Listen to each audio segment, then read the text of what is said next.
So we're in a very comfortable position where the person holding closed guard is just really struggling because they're trying to hold closed guard, but the thing is, there's this counterbalance that's putting pressure just above their bum, or like on their thighs, on their tension.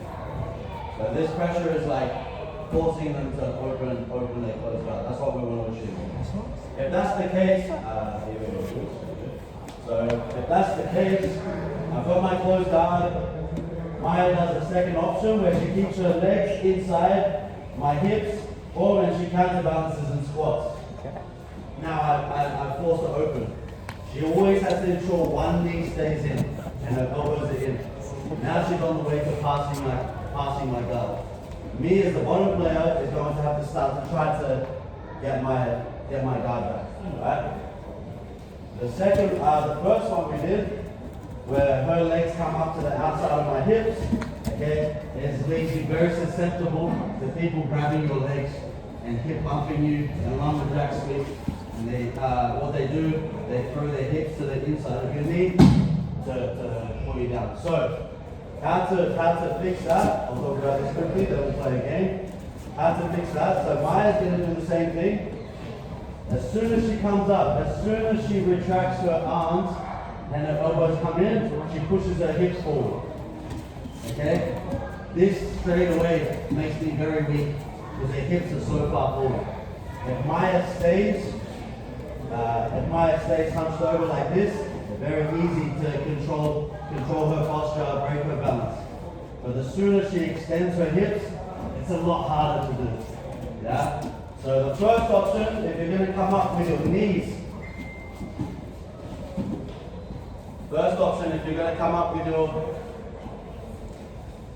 knees to the outside, as soon as I plant my feet to the ground, I'm up. Okay, hiding my elbows, extending my hips, making it harder for her to sweep. If I do the second one, my knees are already on the inside, my feet are on the inside, activate, walk, counterbalance. I bring my elbows in. I'm just sitting here. And we end up falling into positions where one knee stays in, one knee is out. And in all of jiu-jitsu, it's a fight for the inside space. Now I'm on the inside space, more so than her. She's got two legs to the outside. I've got two arms and one leg on the inside. So I'm really here. Okay, this is going to make it a lot easier for me to start passing and playing my game than it is for her. Now, and I'm going to talk about this is my report, so we're going to play a game now. I don't care what you do, what collar you grab. It can be same side collar, it can be cross collar, you can be collar tie, which means just a rig, what's this, false grip? A false grip or collar tie to the back of the head. Anything to break her posture. She wants her head above her hips for ideal posture. From here it's hard to sweep, it's hard to kind of do anything. But if I start breaking the posture, like so, and now I can start sweeping. What did I do? All I did was focus on bringing her head towards me, away from her hips. Her goal is to keep her head above her hips. So, anything that you grab, my goal is to break the posture. If this gets too much and I start pulling her in, she needs to address this grip immediately. 2-on-1 and strictly grip. Okay, keeping the elbows in. My goal, again, break the posture, maybe I'll follow her up, get a nice tight grip, and I'll start breaking her posture down. Now she has to bring her posture up. That's all we're doing. We're not trying to pass, I'm not trying to sweep. I just need to break her posture. Okay? One person for 1 minute and then we swap. Cool? Cool? 3, 2, 1. Let's go.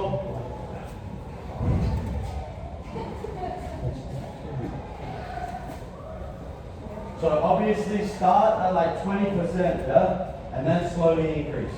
You don't need to go super hard straight away. Starting in 5 seconds. So already you're breaking your own posture. Your head is above your hips. Let's go. not trying to stand up. You're just trying to break his posture. He's trying to keep his head above his heart. That's it.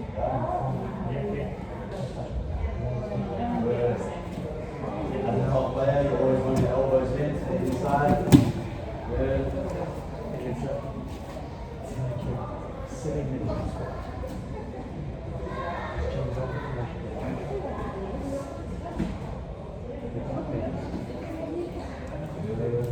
Nice, good. Breaking posture. Let's go. Hold 30 seconds to go. Good. Now let's go.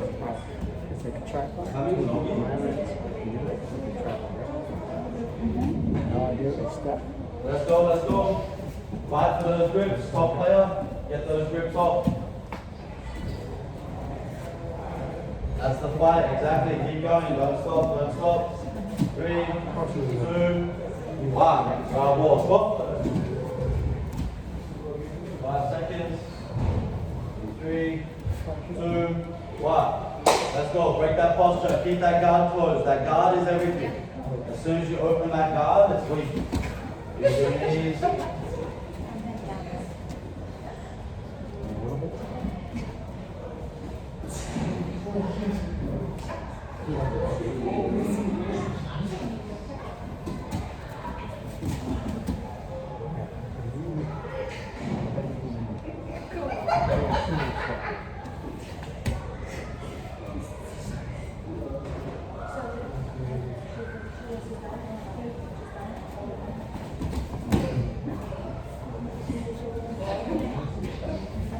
Seconds. Good. Break the posture.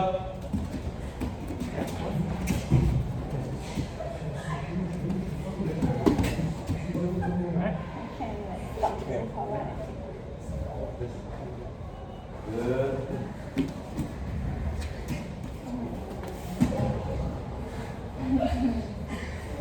5 seconds. 3, 2, 1. Let's go as high as you possibly can on the car. 2 options you have. So, in our warm up, we did this weird thing. We came up like this, rotate, we get comfortable with that in our body. Now, I'll show you something now that's going to lead to the fundamental mechanics later on when you do another move. But this is like a hip bump sweep. Hip bump sweep. That's hip bump sweep. That's what we should have considered. Never understand which I think is so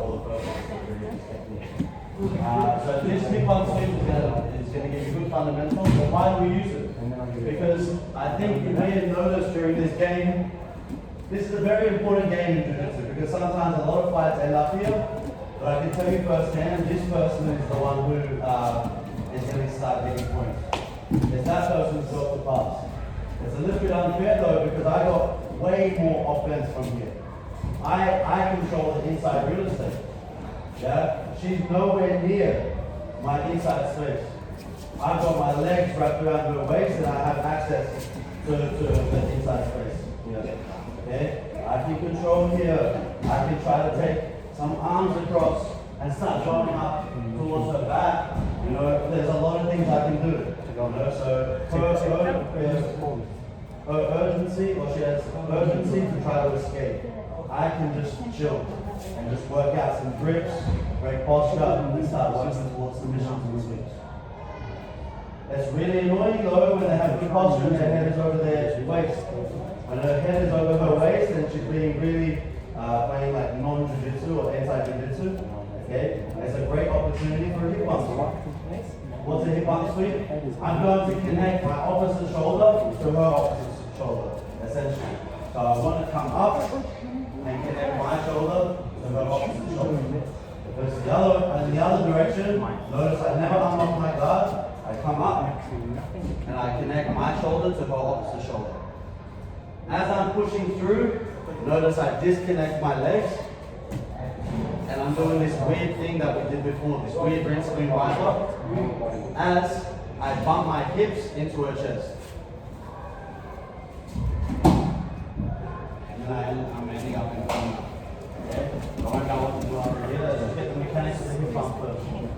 So we're going to start this nice and slow just to get the mechanics. Okay? Heaps of different ways to do this. And in all of jiu-jitsu, there's not one thing that you do that doesn't have an answer. Everything has an answer. Because later down the track, I'm going to do this to Maya, and she might want to push me back, or she might even post. So she might go back down. She might want to post because I'm going to sweep her. So she posts. She posts her arm. Great. Now I have an underhook. Yeah. So this is also why we do this. Because you might try this in open mat and go, I can't get this sweep. But you don't notice that every time you do it, they're providing you an underhook. Now I forced her. I forced her to release this. I see a lot of you trying for this. It's not working. Okay? That's the efficiency of jiu-jitsu. That's why we want to play these little games of action-reaction to get us in a better position. Now, beautiful. I have heaps of stuff I can do from here. I can start switching to triangles. I can start switching to arm bars. All sorts of stuff. So now it's the hip bump sweep. Elbows are in. You notice my posture is very good. I just can't pull it down. Okay? Now, I'm going to do a big, you don't feel this, it's a feeling out process, but essentially I need to do like a big, use my abs to come up, connecting my far shoulder